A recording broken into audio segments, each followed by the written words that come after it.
ಪ್ರತಿಯೊಬ್ಬ ಮನುಷ್ಯನ ಜೀವನದಲ್ಲಿ ಒಮ್ಮೆಯಾದರೂ ಏನನ್ನಾದರೂ ಕಳೆದುಕೊಂಡಿರುವ ಸಂಗತಿ ಎದುರಾಗುತ್ತದೆ.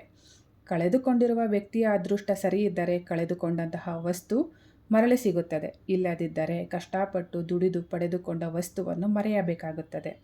ಆದರೆ ಈ ಒಂದು ಸ್ತೋತ್ರವನ್ನು ಭಕ್ತಿ ಮತ್ತು ಶ್ರದ್ಧೆಯಿಂದ ಹೇಳಿಕೊಳ್ಳುವುದರಿಂದ ನೀವು ಕಳೆದು ಹೋದ ವಸ್ತು, ಆಸ್ತಿ ಅಥವಾ ಸಂಬಂಧವನ್ನು ಮರಳಿ ಪಡೆಯಬಹುದು.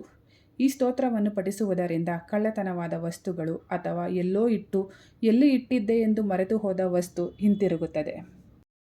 ಈ ಒಂದು ಸ್ತೋತ್ರ ಹೀಗಿದೆ: ಕಾರ್ತವೀರ್ಯಾರ್ಜುನೋ ನಾಮ ರಾಜಬಾಹು ಸಹಸ್ರವಾನ್ ತಸ್ಯ ಸ್ಮರಣ ಮಾತ್ರೇಣ ಗತಂ ನಷ್ಟಂ ಚ ಲಭ್ಯತೆ. ಇನ್ನೊಮ್ಮೆ ಹೇಳ್ತೀನಿ: ಕಾರ್ತವೀರ್ಯಾರ್ಜುನೋ ನಾಮ ರಾಜಬಾಹು ಸಹಸ್ರವಾನ್ ತಸ್ಯ ಸ್ಮರಣ ಮಾತ್ರೇಣ ಗತಂ ನಷ್ಟಂ ಚ ಲಭ್ಯತೆ. ಈ ಸ್ತೋತ್ರದ ಅರ್ಥ, 1000 ತೋಳುಗಳನ್ನು ಹೊಂದಿರುವ ಕಾರ್ತವೀರ್ಯಾರ್ಜುನ ಎಂಬ ಹೆಸರಿನ ರಾಜನನ್ನು ಸ್ಮರಿಸಿದರೆ ಕಳೆದು ಹೋದ ವಸ್ತುಗಳು ಮರಳಿ ಲಭಿಸುತ್ತದೆ ಎಂದರ್ಥ.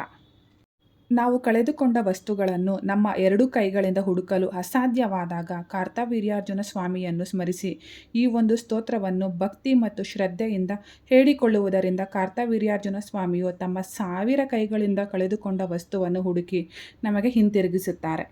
ದಯವಿಟ್ಟು ಯಾವುದೇ ಕೆಟ್ಟದ್ದಕ್ಕೆ ಈ ಸ್ತೋತ್ರವನ್ನು ಬಳಸಬೇಡಿ. ಹಾಗೆ ಪರೀಕ್ಷೆ ಮಾಡಲು ಕೂಡ ಹೋಗಬೇಡಿ.